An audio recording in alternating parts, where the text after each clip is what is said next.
parable to the crowd, saying, "The kingdom of heaven may be likened to a man who sowed good seed in his field.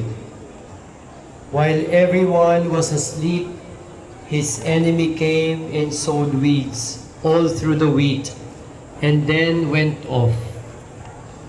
When the crop grew and bore fruit, the weeds appeared as well.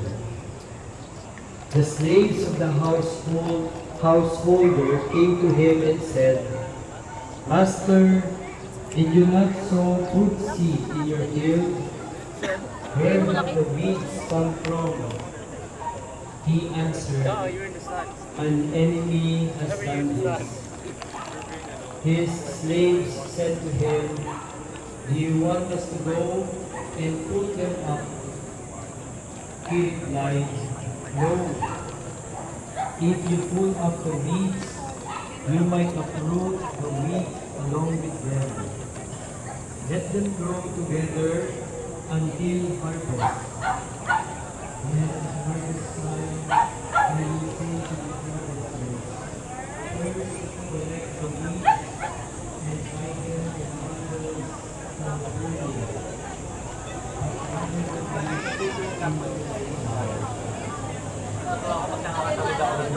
barn.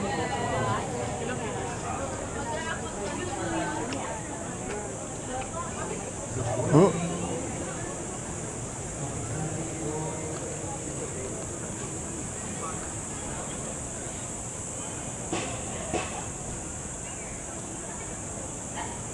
Ang masamang damo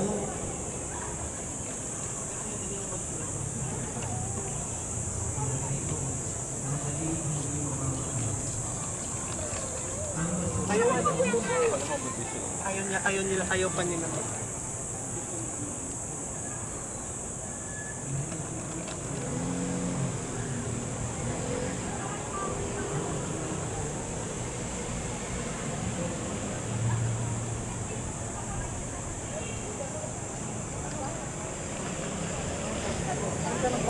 Oh.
You're here.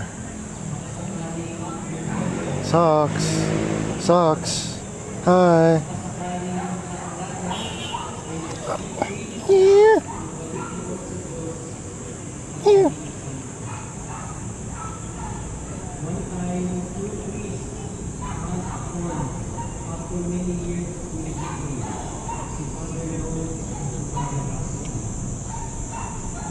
When they arrive in the next life, an angel explained to them, there are three states.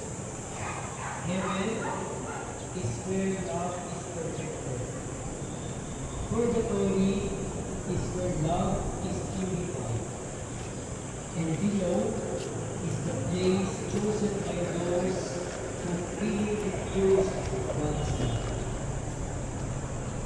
Yung dalawang pari, they call themselves sons of God. In purgatory. Sabi ni Father Laos, after hearing confessions for more than 30 years, I never expected to skip this purgatory. Nasabi ko ni Father Laos, hindi ko. God is merciful, but He is also just. And as they walk with purgatory, they saw an elderly woman approaching the gate of heaven with a radiant smile. At ang sabi ni Father Rose, uy, si Mrs. Cruz yun ng Legazpi Market. She is a constant mass goer. Every Sunday, nandun yan. Umulan, umaraw, bumagyo, lumintol, nandun siya. Sabi ni Father Rusty, is she the one who never missed praying the rosary? Wala naman pong Mrs. Cruz dito, no?